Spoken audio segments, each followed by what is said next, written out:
Hey, what's up guys? Today I'll show you a horror drama film, The Secret of Marrowbone. Spoilers ahead, watch out and take care.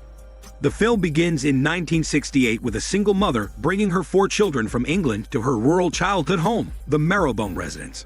She commands them to leave their past behind, make new memories, and use her maiden last name, Marrowbone. Her children agree with not much of a fight, and things for them begin off well. They even make friends with a girl named Allie, whom they accidentally meet while wandering in a spacious land. The Skull Rock Formation becomes their rendezvous, and Allie immediately becomes a big part of their lives. However, the mother's health worsens, and she cannot even get out of bed. As they have no money for her treatment, they already accepted that she would soon leave them. Before dying, the mother instructs her eldest, Jack, not to tell anyone about her death until he turns 21, meaning that by that time, he can legally take care of his siblings. With her remaining strength, the mother orders Jack to take a box from her cabinet, where he discovers that his mom has kept his father's money. His shock remains as he looks in the mirror and realizes that his mom has left the living world. Jack remains calm, gathers his siblings around his mother's bed, and reads her last letter. After reading the letter, Jack firmly tells his siblings that no one and nothing will ever separate them. They are one. The siblings move on with their lives 6 months after their mother's death. One day, while the only girl in the family, Jane, is in her mother's bedroom, a bullet pierces through the front window. Fortunately, the gunshot does not hit her, but as she checks who pulled the trigger, she is beyond terrified. She immediately hides away from his sight and repeatedly screams Jack's name. 6 months later, the 4 of them still live in the house, where they had either hidden or covered all the mirrors. It is to protect themselves from a ghost in the loft, which had apparently been gone for months. Out of all the siblings, Jack is the only one who visits the local town to take care of their necessities. Next to Jack is Billy, who is tired of being locked up in the house. Jane comes next, and she is responsible for the youngest, Sam. Before arriving at the local town, Jack has to go through the forest, a tunnel, a bridge, Hallie's farm, the bumpy mud, and the park. He takes medicine for his ill mother, lying to the owner that she's still fighting her illness. After that, he goes to the local library to see the woman he's courting, Allie. She is a library employee now, and is helping Sam study by giving him books to read. Their moment gets interrupted when the town lawyer comes in. He is in charge of the Marrowbone estate, and has unrequited hormone affections toward Allie. So when he finds Jack alone in the library with Allie, he firmly informs him that he will come to their house tomorrow. He needs to collect the collector's fee and the mother's signature in order to finish the paperwork that transfers the estate ownership to Jack. Jack suggests taking the documents to their house and returning them to him since his mother is quite unwell. However, the lawyer insists on going to their home because he needs to certify the mother's signature. So Jack is left with no choice. He returns to the house and immediately informs his siblings about it. As what they have is not enough, Billy suggests using their father's cursed money. Jane quickly disagrees and reminds Jack about his promise of never touching it again. But Jack knows they have no choice. So Billy retrieves the box from a secluded spa on the beach, and as soon as they open it and see the cash, Billy and Sam laugh in happiness. However, unlike her brothers, Jane is worried. Nevertheless, Jack insists on using it as they have no choice. The following day arrives, and the siblings prepare themselves and the house for the lawyer's arrival. Shortly after, the lawyer comes, and Jack gives him an envelope containing £200 as the collector's fee. Jack explains that the money came from his mother's savings, but the lawyer is suspicious because pounds cost almost twice as much as dollars. But the lawyer keeps his suspicions to himself and listens intently to Jack's favor. He explains that their mother cannot get out of bed because of her illness, so he suggests bringing the papers upstairs and bringing them down. The lawyer reluctantly gives him the documents, which Jack quickly brings upstairs to their mother's room. Jack presents the 2 copies to Jane, which she needs to sign, forging her mother's signature. This makes them both anxious, as Jane believes the lawyer will notice the difference. As Jack anxiously waits for Jane to sign the papers, the lawyer slowly wanders into their house. Soon enough, Jack hears the lawyer's footsteps nearing the room, so he pressures Jane to sign e-papers.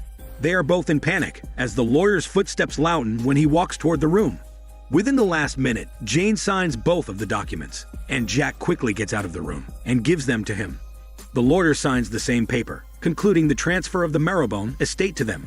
Later that day, the siblings celebrate the transfer by playing a pirate game. Billy is being too playful that he uses the floors as a board, tossing the dice on them. Sam takes his flashlights to see the number on the dice, and as he does so, the cover on the mirror by the stairs suddenly falls to the ground. Sam immediately screams to Jack that the ghost is back. So Jack hurriedly hides his siblings in a fortress they made in the house. The trio waits in anxiousness when Jack goes out to cover the mirror. Jack takes a ladder and fastly covers the mirror when he hears rattling from the ceiling. He peeks into the floor and then suddenly falls to the cold ground. Jack wakes up in the fortress with his siblings, and Billy informs him that he was the one who rescued him after he blacked out. Jane believes that the ghost is back because they used the cursed money, so they need to return it immediately. The following day, Billy drops the box into the chimney, so none of them can use its content ever again. Meanwhile, the lawyer offers a ride home to Allie, to which she refuses at first, but upon his persistent offer, she agrees. He brings up the Marrowbone siblings and asks Allie how well she knows them during the ride.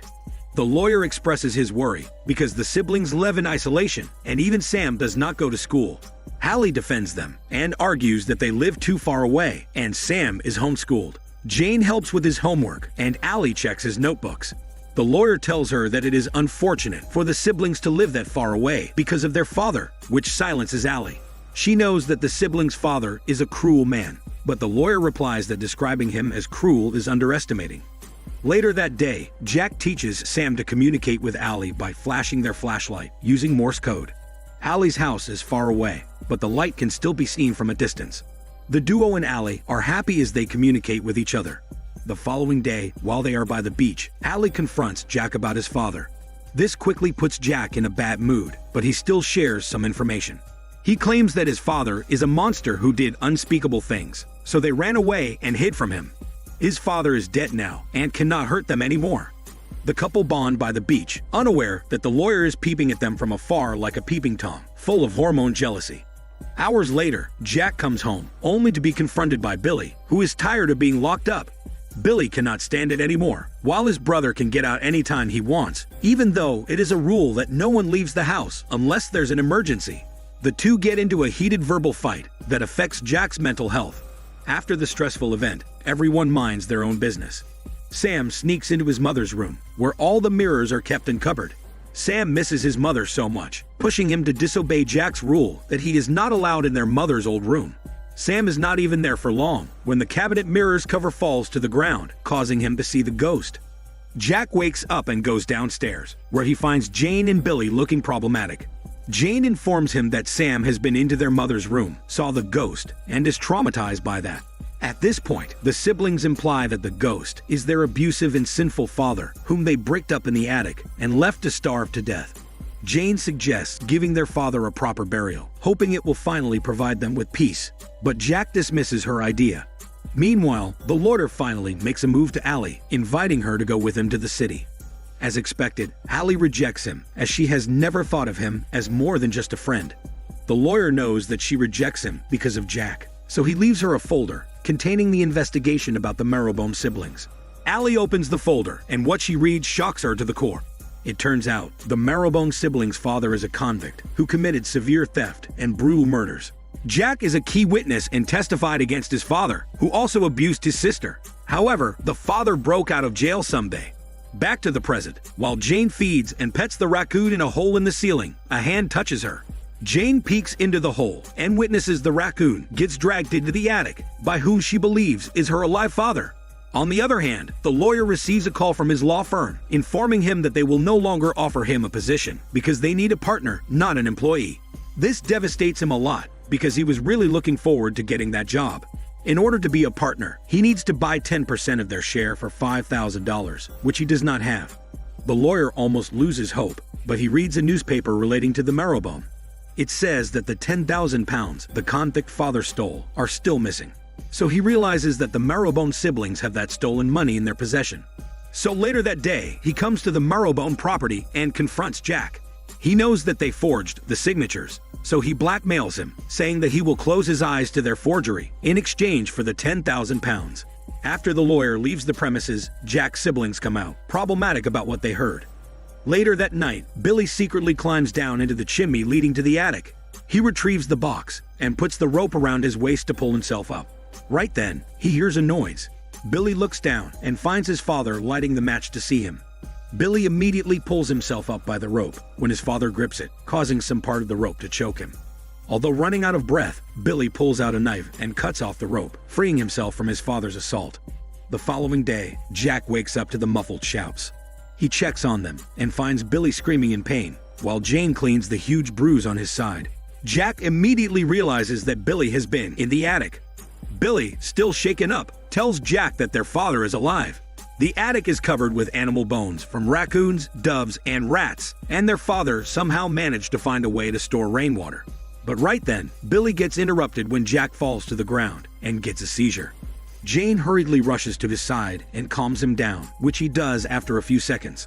As Jack slowly regains his strength, Jane suggests they tell Allie the truth because she is the only one who can help him. Later that night, they communicate with Allie through the light and ask her to go to the Skulls tomorrow. The morning arrives, and Allie goes to the Skulls, where she finds their diary. Allie goes through it, discovering the sad truth about the Marrowbone family. As she does so, the lawyer arrives at the Marrowbone house, which is mysteriously empty as the siblings are not around. He wanders around the house, finding the bricked-up attic entrance, making him think that the money is hidden there. So he comes down, takes a hammer, and tears down the wall. At that time, the diary reveals that it is none other than their father, who shot the window in the mother's room previously while Jane is there. When Jack discovers this, he immediately locks his siblings up in the attic. Jack follows his father to a secluded place on the beach to give him the money box, hoping his father takes it away and never causes tragedies to the family again. However, his father is a very sick and vengeful man, so he knocks out his own son, almost killing Jack. After that, the father invades the house through the chimney. As soon as he regains consciousness, Jack returns to the home, only to discover that his father had killed all of his siblings. Jack does not open the lock, but instead bricks up the attic. And after that, he prepares to kill himself. He puts the tip of his father's shotgun in his mouth and his finger to the trigger. However, before he can end his life, he sees apparitions of his siblings in the fortress, making him think that they are still alive. After that, Jack breaks all the mirrors in the house, making him not be reminded that he is actually left alone. He mimics his late mother and tells his siblings that they will make new memories. Soon after, his younger siblings eventually become Jack's alternate personality within his mind. After discovering the shocking truth, Allie immediately goes to the Marrowbone residence, where she witnesses the man she loves suffer. She finds Jack in the fortress, arguing with his different personalities. Allie attempts to snap him out of it, but he pushes her away, unwilling to accept the death of his siblings. Allie has no choice but to leave, but she notices the lawyer's belongings.